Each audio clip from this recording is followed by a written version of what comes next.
The top line, as you try to dissect what happened here, 24 hours now from when they pretty much first met. Yeah, it's only been 24 hours, and we've been dealing with North Korea for 70 years. So I'm okay with Trump having taken the meeting. I'm willing to be convinced and see what he can do. But based on what I read in the statement, I'm pretty underwhelmed. All right. What makes you most underwhelmed here? The fact that well, first of all, it's a rehash, points 1 through 3 of the 2005 joint statement from the six-party talks. And Trump had been talking about how he was going to be like no one else and not repeat the mistakes of Obama and Bush.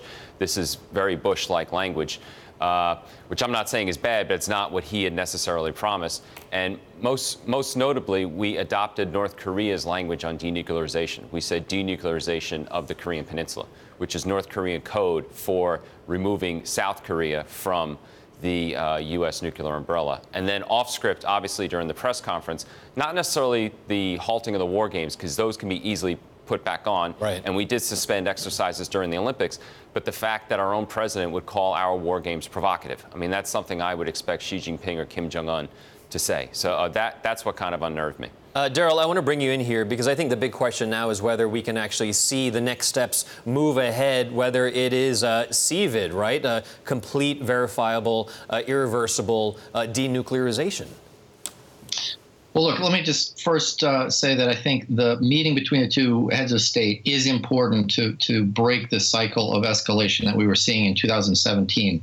I agree that this joint communique is very basic, but it does provide the basis for further detailed negotiations that Secretary of State Pompeo, North Korean Foreign Minister Ri are going to have to pursue in the coming weeks. I mean, that's what we should be looking for coming next.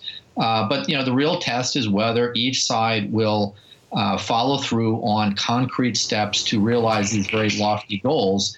The thing I'm concerned about is not the statement about the exercises, and I'll come back to that, but the lack of agreement about the pacing and the sequence of these steps. In other words, if we're going to have an action-for-action process, which is what we've been discussing for some time, which step will the United States take? Which step will the North Koreans take in order to move us along?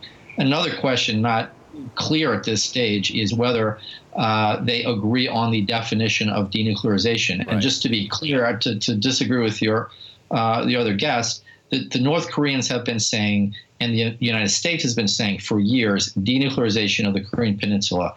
That means, from the North Korean perspective, the removal of U.S. strategic assets from the peninsula, meaning weapons that can carry nuclear weapons that can strike the regime. So that's what they're looking for. That's possible, and we can do that while still providing defense assurances to South Korea and Japan. But the definitions have not necessarily been agreed to on these issues. We don't have clarity about the next steps. This is going to be the hard work that Secretary of State Pompeo is going to have to pursue. So, mission not yet accomplished, a years-long process at best ahead of us to dismantle a very sophisticated, substantial North Korean program that consists of hundreds of buildings, dozens of facilities, probably 10 to 50 nuclear bombs. This is going to be a substantial operation that's going to take a lot of staying power on the side of both governments and our allies.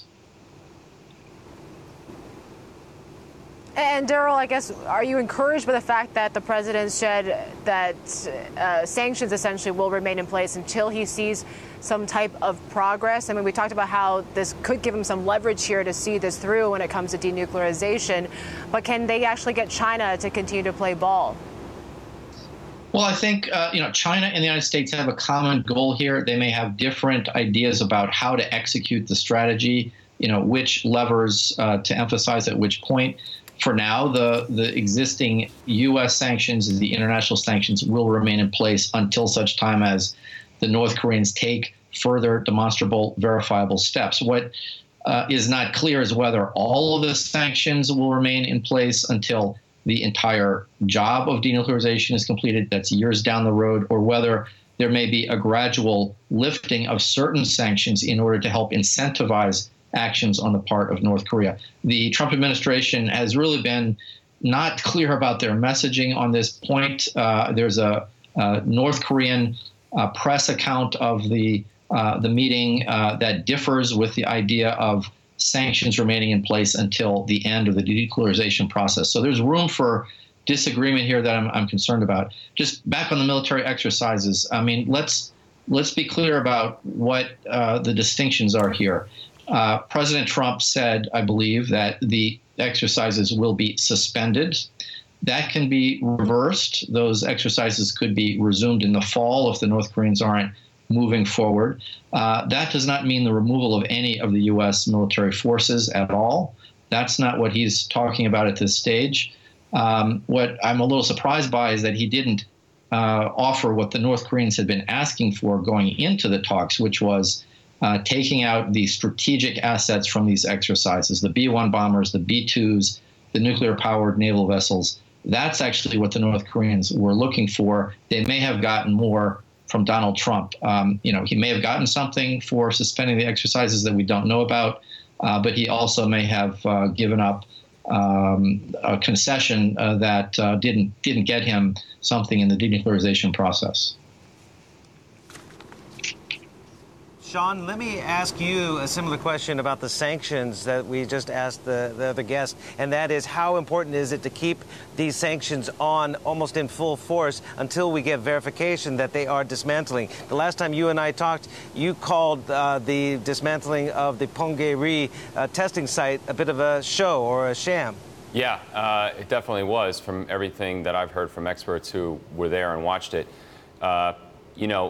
We haven't taken off any of the sanctions existing, but we've also held back on hitting North Korea with 300 sanctions. I thought we should have hit them with those anyway. And again, we never got serious on sanctioning the mainland Chinese enablers of North Korea. And I saw within 1 hour of President Trump's press conference last night, Beijing was already sending out a message that it's time for the UN to lift its sanctions on North Korea. And from what we know from Japanese satellite data, a lot of stuff is making its way from China into North Korea already. So it seems like the sanctions regime is being weakened as we speak.